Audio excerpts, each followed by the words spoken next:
Y yo estoy muy bien acompañada aquí. Se encuentra con nosotros ya Julián Hurtado de Molina. Él es el cronista oficial de la ciudad y con él vamos a hablar de patios, pero de la historia que tienen los patios. Julián, bienvenido y gracias por poder atendernos hoy. Muchísimas gracias, siempre a vosotros. Lo que nos gusta a nosotros es aprender contigo. Bueno. Siempre aprendemos, Julián? En este caso vamos a hablar, como yo he dicho, de la tradición de los patios. ¿De dónde viene la tradición de los patios de Córdoba, que a lo largo de la historia han terminado teniendo la importancia que tienen hoy en día y que cumplen 100 años, casi nada, un centenar? El concurso de patios Efectivamente. cumple 100 años. Pero la historia de los patios... Viene de antes. Muy antigua. Y en realidad viene de la domus romana y del tipo de vivienda de los romanos en torno a un patio. Ajá. Y generalmente pues, con una fuente donde pues se realizaba la vida en esta Córdoba patricia romana, y de ahí fundamentalmente viene este tipo de patio que tenemos en Córdoba, que los musulmanes, por supuesto en la época emiral y califal, pues se mantuvo. E incluso diría yo que se incrementó porque la cultura omeya Sí. era una cultura muy favorable al agua. Ajá. Entonces, por aquello de su religión, con las abluciones, etc. Entonces, digamos que ha sido una conjunción de sucesivas civilizaciones cordobesas y han ido enriqueciendo los patios. Primero la configuración en época romana y luego el dotarla pues de todas estas flores, sobre todo el agua, las fuentes y tal, en época ya andalusí. Y bueno, pues ciertamente hay cosas en la vida en que no se resuelven o no se disponen a golpe de decreto, sino que el pueblo es el que decide cómo caminar. Y en este caso, en una Córdoba con una temperatura que en verano pues son bastante altas, pues lógico que ese patio con zona umbría, con vegetación, con flores, pues sea el sitio idóneo para que los cordobeses puedan estar en casa soportando el calor lo mejor posible. ¿Qué características tienen los patios? ¿O qué es lo que no le puede faltar a un patio? Bueno, evidentemente primero el espacio abierto, porque bueno, los patios ya sería motivo en otra ocasión hablar pues de los diferentes tipos de patios. Y también en función de, y estamos hablando de una vivienda unifamiliar, pues estamos hablando de una de las famosas casas patio o casas de vecindad. Entonces, en función de esto también las características cambian, ¿no? Varían. Pero digamos que por buscar un prototipo, pues por supuesto, en primer lugar el espacio abierto, el espacio físico del patio y todas las flores, fundamental. Y yo también diría que el agua también es importante, no solamente estéticamente, sino porque las flores crecen, por supuesto, a base del agua, ¿no? Y todo lo que le dan esta hermosura a las plantas, ¿no? Y porque ya digo que refresca y sobre todo para este mayo tan bonito que tenemos en Córdoba, pues es fundamental. De manera que los elementos fundamentales son el sol, el aire, las plantas y en sí el patio. Y alrededor de todo eso se ha construido también la vida en el patio. Antes era pues lo típico, ¿no? La casa de vecinos. Ahora la mayoría sí que son particulares, pero se sigue manteniendo esa esencia de los patios, que además cuando abren sus puertas en el concurso de patios se lo muestran al resto del mundo. Claro, yo diría que esa es la razón de que los patios se mantengan.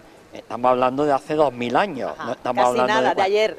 Entonces, Julián. Creo que la esencia es eso, la climatología, la forma de vida de los cordobeses, y en la forma de vida incluyo pues que a partir de una determinada época, fundamentalmente a partir del siglo XIX, ¿no? Pues aquellas casas que eran unifamiliares o casas señoriales incluso, pues pasan a ser casas de vecindad, de vecinos, y esos son los que le dan esta continuidad y le da esta importancia al patio, porque el patio empieza a ser para estos vecinos que viven en habitaciones o en pisos interiores. Sí. El sitio idóneo de convivencia y digamos que incluso el patio y las flores sirven para aunar incluso a la gente que vive en ese patio, porque digamos que se mantienen o prestan a un reto o a un logro común, que es tener unas plantas bonitas, tener el patio bonito, estar pendiente de las plantas, podar, en fin, todo esto. Entonces esto crea, digamos, un común denominador entre todas las personas que habitan en esta casa, que les hace pues trabajar todos juntos y a veces también pues llevar mejor la convivencia, ¿no? Luego está el otro patio señorial, como en el que estamos, que evidentemente pues quizá viene un poco también copiado de esta casa de vecindad, en el que bueno pues las personas, los dueños, los propietarios de estas casas, pues también quieren tener unos patios hermosos que cumplan con esta tradición milenaria de Córdoba, ¿no? Y desde hace 100 años está el concurso de patios. Sí, es decir, podemos decir que ya a finales del siglo XIX comienza a tomar conciencia de algo que, como digo, llevábamos 2000 años teniendo, pero que como que no le habíamos dado importancia, sino que forma parte del hábitat natural, y entonces, bueno, pues la gente vive en torno al patio, disfruta del patio, esta hora de siesta, con estos toldos, pero cuando empieza a verse como un signo de identidad cordobesa, pues podríamos situarlo en el siglo XIX, con esa casa de vecindad. Por esto digo que los patios es lo más popular que podemos tener en Córdoba. Nace del pueblo, no viene impuesto de arriba, viene de abajo arriba. Entonces, en algún momento, pues empieza a tomarse conciencia en la ciudad de que tenemos estos patios que nos distinguen de otros sitios y la importancia que tiene para la convivencia y para la vida de la ciudad. La prensa se va haciendo eco de eso y ya pues a principios del siglo XX, pues comienza, digamos, ya una iniciativa por parte del ayuntamiento, también a nivel de prensa, como digo, para que los patios pues se puedan visitar, para que los patios pues haya una afluencia de personas que digamos, pues vamos a ir al patio de Pepita, que este año lo ha cuidado mucho y lo tiene muy bonito, pues vamos a ver de una forma espontánea. Pero ya digo que era a partir de los años 20, cuando 19, 20, cuando ya empiece digamos, a ir, y me permite la palabra, institucionalizando el tema de los patios. De manera que la prensa de la época, el periódico La Voz, el Diario de Córdoba, pues empiezan a decir que sería conveniente dar a conocer al incipiente todavía turismo, y tanto nacional como internacional, pues nuestros patios.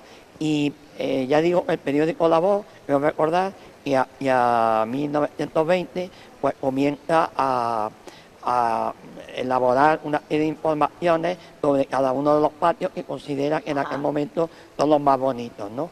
En el 19, es decir, ya por lo tanto un poquito más de un siglo, pues empieza a haber unos concursos de fotografía para promocionar los patios. Pero será definitivamente a partir del 18 de abril de 1921 cuando el ayuntamiento de la época, que encabezaba Francisco Fernández de Mesa Porras, el alcalde de la época, pues decide promocionar un concurso de patios y de rejas y de escaparates. Y de escaparates también. Fue en el primer momento fue así. También. Y entonces crean unas bases todavía muy, como diría yo, muy rudimentarias. Claro. Y en ese año, pues el primer año participan pocos patios. Pero se hace todo en torno a la Feria de Mayo, como algo más de un aditamento de la Feria de Mayo. De modo que crea un jurado que componían, bueno, el entonces director de la Escuela de Arte y Oficio, Sánchez Guijo, García Guijo, Ezequiel, también un profesor de la Escuela de Arte y Oficio, y luego 2 comerciantes de la ciudad, sí. El señor de la Cuesta y otro señor más.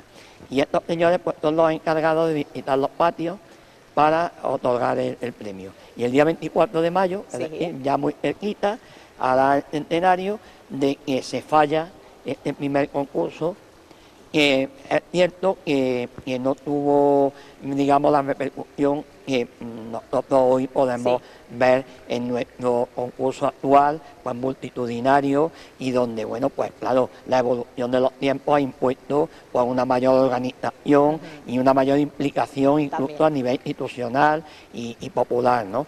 Y bueno, pues el premio, pues como ya he dicho, vamos, yo escribí un artículo en abril de este año en el periódico sobre estos datos, porque bueno, hasta entonces pues digamos que en la web y demás, en diferentes sitios, pues se hablaba de un poco de esto, pero no estos datos que yo creo que son interesantes y que luego han servido pues para organizar estos paneles que se han puesto en las tendillas y demás, que tenemos ahí en las tendillas. Y bueno, se le otorga al patio de la calle Empedrada, número 8. La calle Empedrada, pues como sabrán los cordobeses, es una calle que está entre la calle Morisco y en el barrio de Santa Marina, ¿no? Una de las calles que confluyen a la calle Morisco.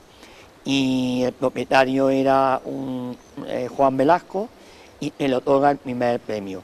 El periódico de la época, el periódico Córdoba, Diario Córdoba, pues incluso detalla y describe cómo era el patio, con las plantas que tenía y un poco cómo estaba configurado y demás, y ya te digo, con un premio de 100 pesetas de la época. De la época. Que estaba bien, no Hombre, estaba mal. Estaría bien, ¿no? Y bueno, pues el segundo premio que le otorga a un patio de la calle Buen Pastor 17, y el tercero a un patio de la calle Almanzor 11. Estos son los primeros premios, los que se presentan, y bueno, digamos que nació con voluntad de continuidad, pero también es cierto que los cambios que producen en la sociedad española y cordobesa en particular, pues propician o provocan que en este momento, pues, digamos que en España se vivían unos momentos bastante duros, vuelve a organizar ya con los criterios distintos, en fin, acordes con... De hecho, ha ido cambiando a lo largo de todo este tiempo hasta incluir, por ejemplo, arquitectura moderna, que era algo que, claro, que al inicio de todo esto, ¿quién iba a imaginar que la arquitectura moderna iba a estar presente en el concurso de los patios? Y hoy en día, pues ahí la tenemos también. Claro, es que el patio llega a un momento en que tiene ya una aceptación, digamos, que permite que sea un punto de referencia, una seña de identidad de Córdoba. Y bueno, esto culmina en 2012 con la declaración de los patios como patrimonio inmaterial de la humanidad. Entonces todo esto es un proceso evolutivo en el que, por supuesto, se van integrando de forma, digamos, masiva, pues muchísimos patios, de forma que hay patios que hubieran desaparecido porque, bueno, la forma de vida ha cambiado. Y sin embargo, como muy bien dices, el patio se mantiene incluso en construcciones modernas o incluso en casas que eran antiguas, que se han reformado y que sin embargo conservan ese patio y ese sabor auténticamente cordobés. Por lo tanto, el patio se ha ido adaptando a las circunstancias, de manera que de esas casas de vecinos, de las que hoy quedan muy pocas, pues se ha pasado también a, efectivamente, incluso a construcciones modernas que lo podemos ver en la zona, en el casco histórico, que se han hecho nuevas edificaciones sin perder esa esencia. En torno a un patio. Exactamente, es que no se pierde la esencia, que es, no se pierde lo la importante. Esencia, efectivamente. Entonces, esto es garantía de futuro. Me encanta esa frase, garantía de futuro. Esperemos que sea así, efectivamente, porque es una señal de identidad de Córdoba. Totalmente. Julián, para ir terminando, un patio que no nos podamos perder. Sé que te voy a poner en un compromiso, pero a ver, dime uno que no podamos perdernos. De verdad que... Hay que preguntas te hago yo, ¿no? Es que, bueno, a ver, para esto está el jurado que falla cada año, pero tenemos, por supuesto, los patios del barrio de la Casa del Viejo, bueno, son magníficos, incluso donde está la sede de Amigos de los Patios, ¿no? Tenemos los de San Lorenzo, la calle Trueque, la calle Queso, Santa Marina, yo no me atrevería a decir ninguno. Ay, que no se atreve, no se moja. Uno tiene, es que cada uno tiene algo especial y algo que lo distingue de los demás. Claro. Entonces, no me atrevo. Ahí lo dejamos. Entonces, que tenemos que ver todos, ¿no? Todo, y ya decidimos todo, nosotros. Todo, claro, bueno, pues eso es lo que tendremos que hacer. Julián, muchísimas gracias por estar con nosotros. Nos vemos en feria, ¿no? Que tendremos que hablar también de la tradición de la feria. Pues muy bien. Que en PTV va a haber feria, claro Aquí que sí. Estaré, claro que sí. Muchísimas gracias, Julián. Y gracias por una charla tan interesante como siempre. Siempre aprendemos, como yo te decía al principio de esta entrevista. Gracias. Gracias.